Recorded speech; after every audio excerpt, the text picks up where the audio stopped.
Hey y'all, it's the Razzle Dazzle Bazzle. I'm back again with another video.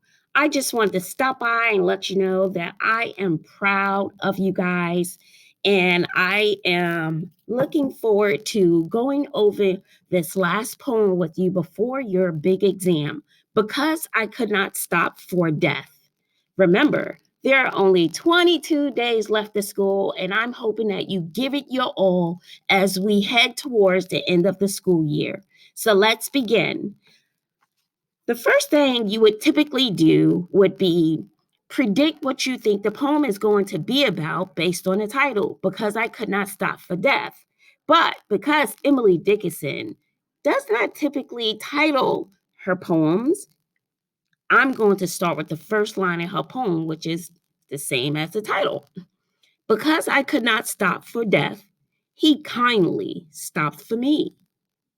The carriage held but just ourselves and immortality. Wow, that's pretty deep. The first thing I want you to notice is that the D in death is capitalized. The C in carriage is capitalized. The O in ourselves and immortality. It seems as though he's personifying those things. So let's see.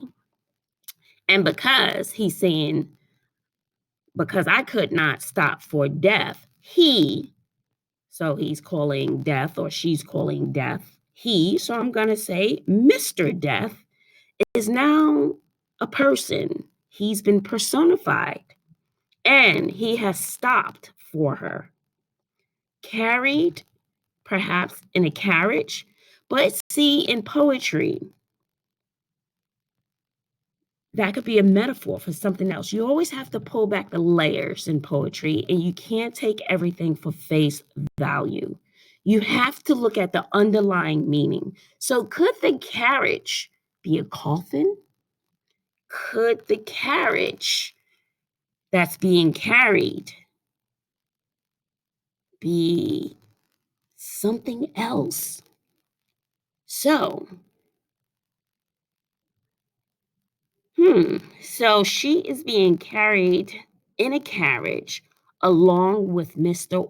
Immortality. That's when you live on forever. Something that goes on forever, doesn't die. I wonder if she's still alive and her soul is conflicted with death, or could she possibly be in purgatory? Let's move on to the next. We slowly drove. He knew no haste, and I had put away my labor and my leisure too, for his civility. So they drove slowly. They were in no rush. Who? Mr. Death. So it looks like she put away her work, meaning labor, and my leisure. Perhaps she puts a book she was enjoying away out of respect for him, for his civility, because I think it would be rude to ride with someone and continue to work or continue to be on your phone and ignore your passengers. Okay, let's move on to the next line. We passed the school where children strove at recess. In the ring, we passed the fields of gazing grain. We passed the setting sun. So it looks like as they drove casually, because they were in no rush, remember, they passed a school where children were at recess or where children were playing. In a ring? Could they have been playing Ring Around the Rosie? I don't know. Then they passed fields of gazing grain. And they passed the setting sun. So I guess as they're driving, time is passing them by because now the sun is setting. So the imagery in my mind is as you look out to this massive field. The sun is setting, which is glowing, has an orange glow to it. Next stanza, or rather, he passed us, the sun. I'm assuming she's referring to the sun. The dews drew quivering and chill, for only gossamer my gown, my tippet only tulle. So I guess the sun passed them. So it's probably nighttime and it usually gets cold once the sun sets. And now she has a chill. She's only wearing a gown and maybe some tulle, maybe a thin scarf. So she wasn't dressed appropriately for this journey because now it's cold. Next stanza. We paused before a house that seemed a swelling of the ground. The roof was scarcely visible, the cornice in the ground. Wow. When I think of the swelling, something that swells, something that grows big, or the house is being swallowed by this ground, you couldn't even see the roof. So it was really buried deep within the earth.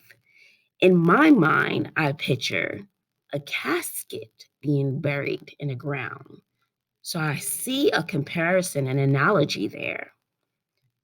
The house is being swallowed by the earth. The last stanza. Since then, 'tis centuries, and yet feels shorter than the day. I first surmised the horses' heads were toward eternity. So this brings me back in my mind to the first stanza, that the carriage that's being pulled, now she realizes the horses that are pulling the carriage, perhaps, their heads were towards eternity. So therefore, it looks like she's going to be traveling for a long time, or in the casket or the ground for an eternity. And it's been centuries since they've been traveling, because it feels like it's only been a day, maybe. So time is flying by like minutes in an hour. Wow. I do sense a theme there. Is that for me, I see a life lesson or a theme that you must live every moment as though it's your last, because when death is upon you, it will be your last. So take heed and cherish the moments that you have